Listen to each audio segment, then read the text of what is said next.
Halo teman-teman, Assalamualaikum warahmatullahi wabarakatuh. Kita kembali lagi di channel Kamus Menggambar. Dan kita akan melanjutkan materi yang kemarin ya, yakni dari buku Belajar Menggambar Manga. Dan hari ini kita akan belajar membuat mata ya guys, dengan rumus yang disediakan di dalam buku itu ya guys. Nah, kita akan mulai dengan memahami dulu posisi nanti mata akan digambar. Dan teori yang kita gunakan adalah 3 garis yang akan membantu batas garis mata. Ini adalah 3 garis yang akan kita pahami sebagai alat membantu untuk menggambar mata. Maka garis bagian atas akan kita fungsikan untuk kelopak mata bagian atas. Dan untuk garis yang di bawah kita akan gunakan untuk kelopak mata bagian bawah. Dan untuk lebih memudahkan lagi, kita bisa memberikan tanda batas keseimbangan antara kanan dan kiri agar mengetahui besarannya ya guys. Nah, seperti itu. Dan tentu saja di bagian tengah nanti akan kita berikan pola pupil mata ya guys. Nah, itu adalah dasar dari rumus yang akan kita pelajari pada kesempatan kali ini. Mari kita buat lagi untuk lebih mendalami apa saja yang bisa dikembangkan dari rumus ini. Yang berikutnya adalah garis bantu menggambar mata yang dibuat sedikit lebih sempit atau berhimpit. Nah, ini akan sangat berguna untuk menggambar mata yang kecil.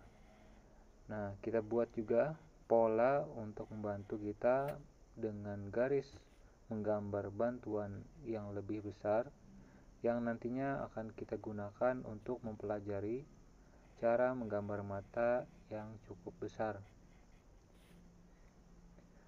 Nah, sekali lagi ini adalah pola sederhana, rumus sederhana dari buku yang kita pelajari itu. Kemarin kita sudah belajar juga saat menggambar anatomi kepala, kita menggambar mata.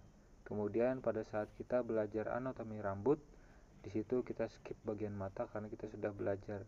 Namun ternyata ada pendalamannya lagi. Nah, pada kesempatan kali ini untuk lebih membuat kita memahami cara menggambar mata, inilah teori yang sangat bagus untuk kita ikuti dalam membuat anatomi menggambar mata. Ini adalah contoh menggambar mata yang sipit ya. Kemudian saya berikan contoh garis yang berhimpit lebih. Maka ini adalah mata mungkin kita sebut saja normal. Dan kita berikan bola mata yang kita berikan sedikit aksen keindahan ya guys. Pencahayaan begitu. Nah, kemudian saya berikan contoh garis yang cukup besar. Ini artinya kita akan membuat gambar mata yang cukup besar. Sebenarnya ada rumus yang bisa kita buat sendiri atau kita ilhami dari rumus yang ada ini, yakni memberikan garis yang bagian bawah itu lebih sempit dibanding yang bagian atas. Atau boleh juga kalau mau dibuat normal saja, sama besarnya. Nah, inilah prakteknya dari rumus garis 3 untuk membantu pembuatan anatomi mata. Kemudian kita akan memahami jarak yang akan kita gunakan dalam membuat mata itu. Jarak yang membatasi antara mata kanan dan mata kiri. Kita akan gunakan lagi rumus 3 garis yang membantu untuk menggambar mata. Kali ini tanpa saya buat pola yang besar, kita buat langsung 3 garis dan kita tutup dengan batasan dari wajah. Dan kita berikan garis seadanya untuk membantu mengetahui posisi tengah.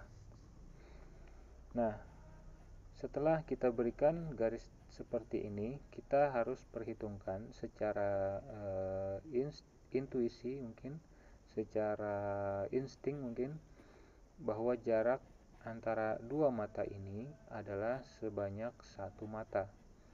Nah, ini adalah petunjuk bahwa di bagian tengah itu ada garis nantinya yang menjadi jarak antara mata kanan dan mata kiri sebesar mata yang satu.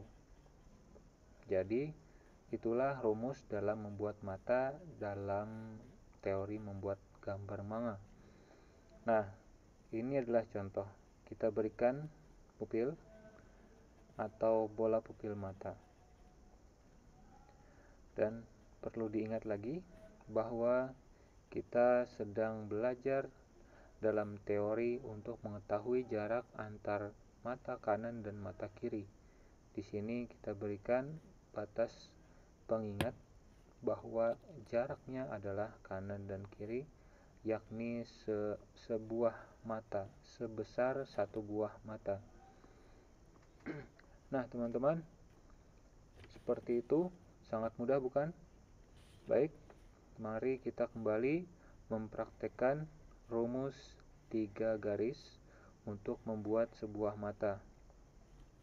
Teman-teman tentu mengetahui bahwa goresan yang saya buat itu nampak sangat amburadul, sangat tidak rapi, namun inilah yang disebut dengan sketsa. Kita bebas melakukan sebagaimanapun yang kita mampu, namun nanti hasil akhirnya lah kita akan memperbaiki dengan semaksimal mungkin. Nah, demikian begitu mudah untuk membuat mata.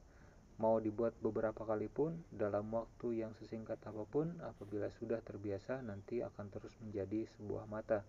Berapa kali pun mencoba, asalkan senantiasa berlatih, maka dijamin tentu akan menjadi sebuah mata, tidak mungkin gagal. Walaupun dalam artian baru belajar.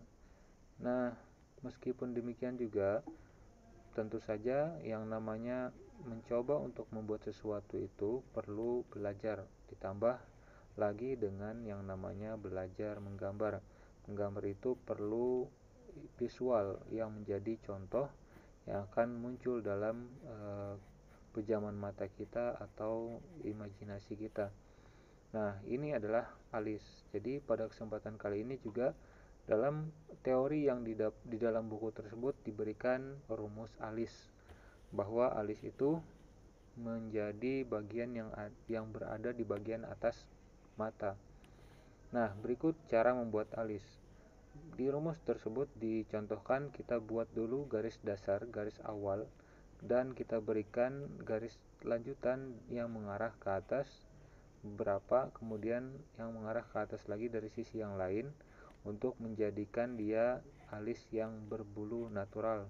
Mungkin demikian maksudnya. Nah, jadi cukup digores-gores saja, menyesuaikan dari rumus yang ada. Tentu ini akan menjadi alis. Dan yang namanya sketsa, sekali lagi, gambaran itu bebas. Nanti yang menjadi hasil akhir akan menjadi lebih baik dan ada penyempurnaan, baik itu dengan dihapus dulu atau ditebalkan dengan tinta, maka bagian tinta itulah yang menjadi gambar hasil akhir atau final dari karya kita. Nah, kemudian juga ini ada beberapa alis yang sering digunakan dalam penampilan manga atau anime. Ini juga bukan dari saya, ini diambil dari rumus yang terdapat dalam buku tersebut. Dengan sisanya adalah tambahan yang saya sudah sering juga saksikan di beberapa tayangan anime atau di beberapa gambar karya mangaka. Nah, ini tentu saja bisa menjadi referensi kawan-kawan ketika ingin membuat alis untuk melengkapi penggambaran sebuah mata. Mungkin nanti akan disesuaikan terhadap karakter setiap yang kawan-kawan buat. Dan di dalam buku tersebut juga menerangkan bahwa peran dari sebuah alis itu sangat menunjang dalam memberikan aksen sebuah karakter. Apakah alis itu nanti berfungsi sebagai sesuatu yang membuatnya terlihat sedih, membuatnya terlihat senang, atau bingung, dan sebagainya. Kemudian juga ada beberapa karakter yang dibuat mungkin tanpa menggunakan alis. Nah, Sekali lagi, meskipun tanpa adanya alis, namun peran tiadanya alis menandakan bahwa alis itu adalah sesuatu yang penting.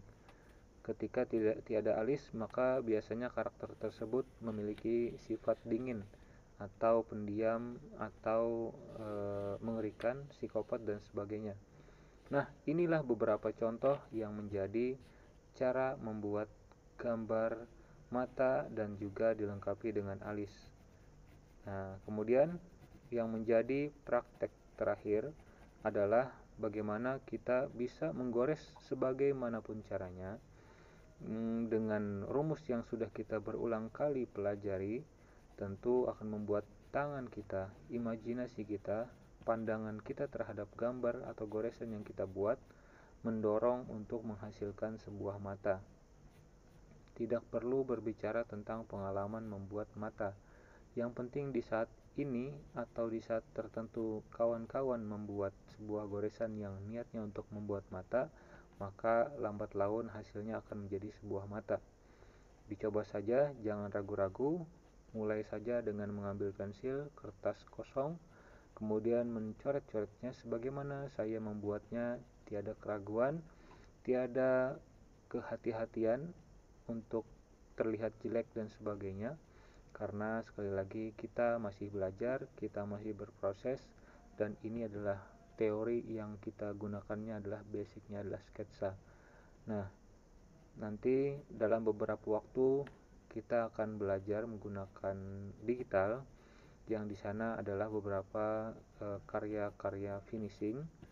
Namun untuk lebih meringankan pemahaman kawan-kawan, nanti kita akan membuatnya dengan sangat sederhana, mungkin dengan cara yang amburadul, tapi tentu saja hasilnya tetap akan bagus. Dan kita akan menjamin karya tersebut sebagai karya yang original dari jerih payah perjuangan kita untuk mempelajarinya. Semua pembelajaran menggambar ini tentu saja harapan kita adalah difungsikan atau digunakan untuk sebaik-baiknya dalam hal kebaikan. Jangan gunakan dalam hal keburukan, karena ini akan menjadi tanggung jawab kita bersama untuk mempertanggungjawabkan apa yang kita buat saat ini, apakah menjadi kebaikan atau menjadi keburukan. Nah, seperti itulah cara menggambar mata. Oke, semoga bermanfaat. Terima kasih telah menonton. Sampai jumpa di tutorial berikutnya. Bye bye.